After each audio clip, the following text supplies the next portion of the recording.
Good morning, Chris. Good to be back with you. So why do you think the jobs report from last month was so disappointing? President Biden says the key factor was the surge in the Delta variant, particularly in mid-September when the survey was taken.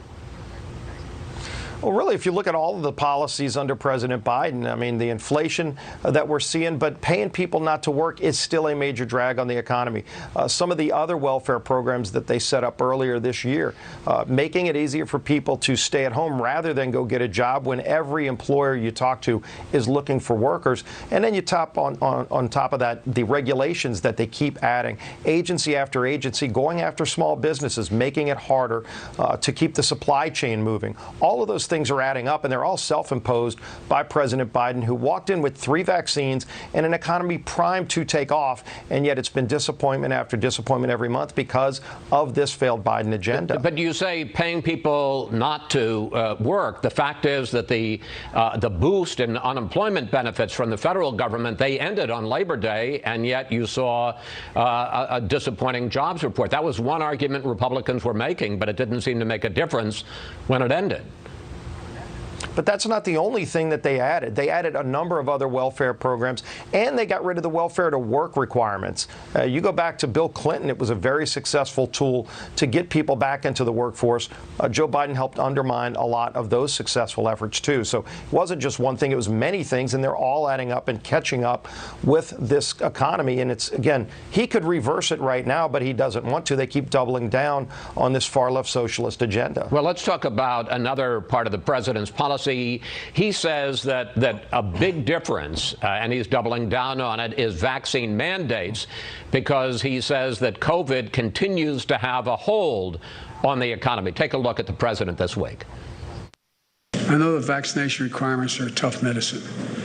Unpopular with some, politics for others, but they're life-saving. They're game-changing for our country. The fact is, when institutions impose vaccine mandates, most workers, the vast majority of workers, do get the vaccinations and go to work. I mean, United Airlines imposed one, and now 97% of their employees have gotten the vaccine, which helps stop the spread of COVID. Well, and they also just laid off a large swath of people, and you're seeing in a number of states where they have the mandates, hospital workers, for example, getting fired, police officers leaving the job. What President Biden needs to be working on is, number one, get an FDA commissioner. The fact that we're 10 months in and he still doesn't have an FDA commissioner, it's been called a rudderless ship over there. They're not working on therapeutics. They're not working on things to help us get through this. I mean, whatever the next wave is going to be, President Biden shouldn't just be relying on the 3 vaccines that President Trump helped create with Operation Warp Speed. He should be going to the next step, and he hasn't done that. And his own FDA, frankly, has been one of the problems. That's where he needs to be focused, is helping us get through not just where we are now, but whatever might be coming down the road. And in the meantime, they won't hold China accountable. They won't even have a hearing in Congress on where this virus originated, even though all the evidence points to the lab in Wuhan. Let's turn to the infrastructure bill, which the Senate passed overwhelmingly with the support from 19 Senate Republicans. Why are you, as the House Whip, the person in charge of trying to urge your caucus to vote one way or the other, why are you urging Republicans in the House to vote against an infrastructure bill that has such strong bipartisan backing?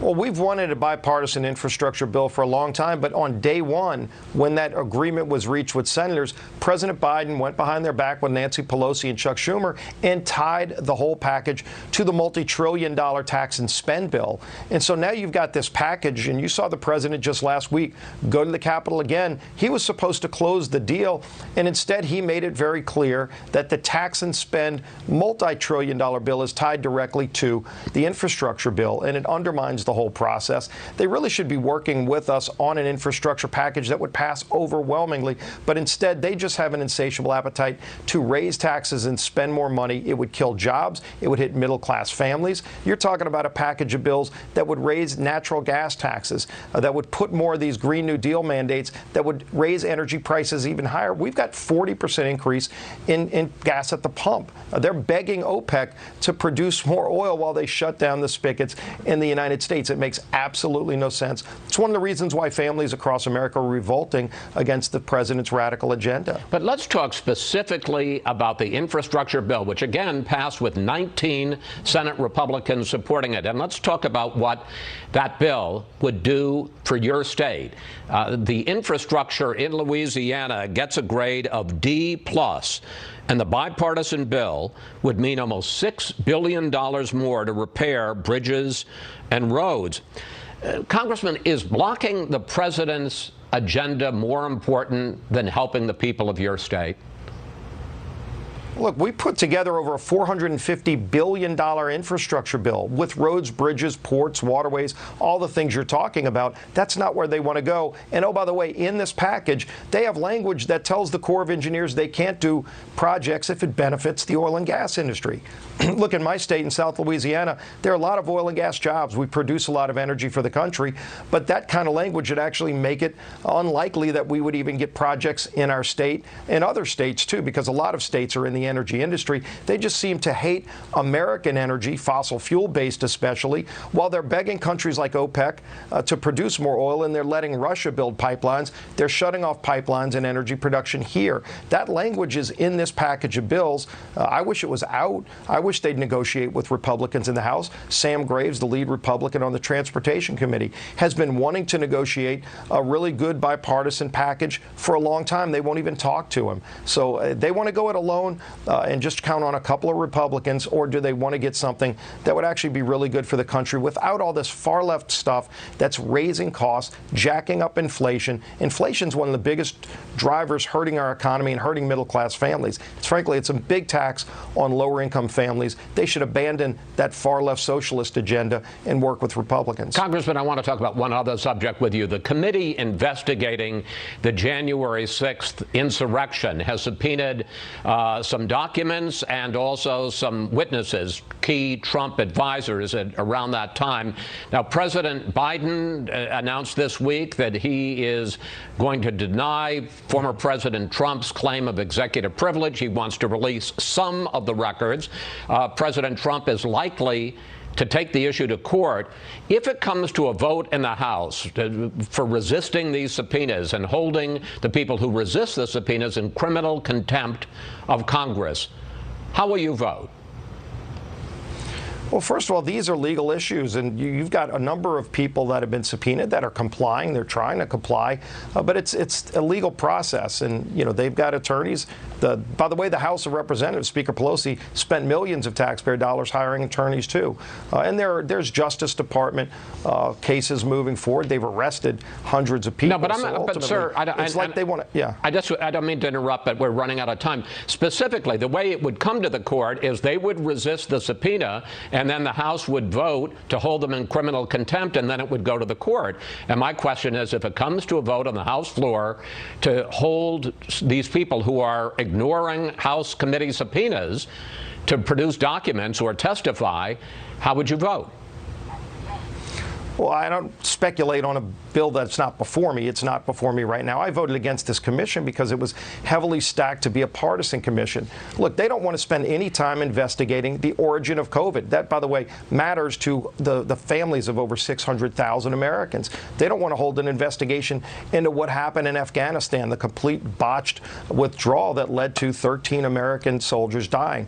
Why don't they focus on getting our economy back on track, get an FDA commissioner to get COVID under control? They want to keep revisiting last year, the year before. Well, sir, I mean, in fairness, Republicans, when you were in control, wanted to go over Benghazi, and that was a perfectly legitimate thing.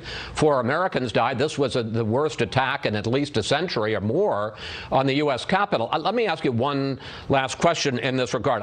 Clearly, there were irregularities in the last election. There are irregularities in all elections, but I want to ask you a specific question. Do you think the 2020 the election was stolen from Donald Trump, and in continuing to make that charge, not having states do election reforms, but specifically making this charge that the election was stolen, do you think that that hurts, undermines American democracy?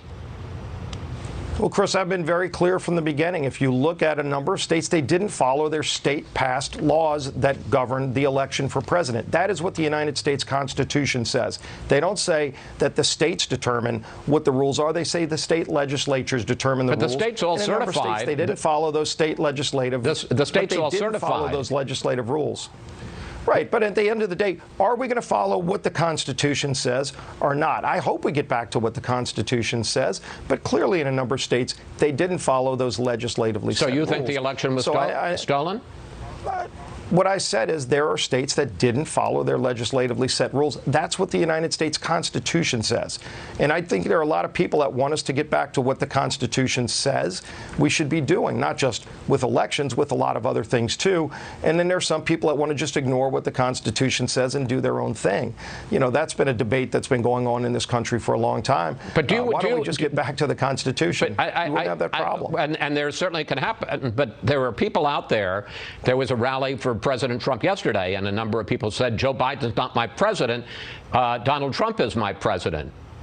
I guess the question is, do you think the election, last time I promise, do you think the election was stolen or not? I understand you think there were irregularities and things that need to be fixed. Do you think the election was stolen? Yeah. And it's not just irregular. It's states that did not follow the laws set, which the Constitution says they're supposed to follow. When you see states like Georgia cleaning up some of the mess and people calling that Jim Crow law, that's a flat-out lie. I think most people need to stand up against that sort of thing. All right. Yeah, but the law says, again, the legislature passed that law. That's what the Constitution of the United States says, and it wasn't followed in a number of states. Congressman Scalise, thank you. Thanks for your time. Always good to talk with you, and I appreciate the way you step up and answer questions and the way you choose to. Thank you, sir. Sure. Great to be back with you. Thanks, Chris.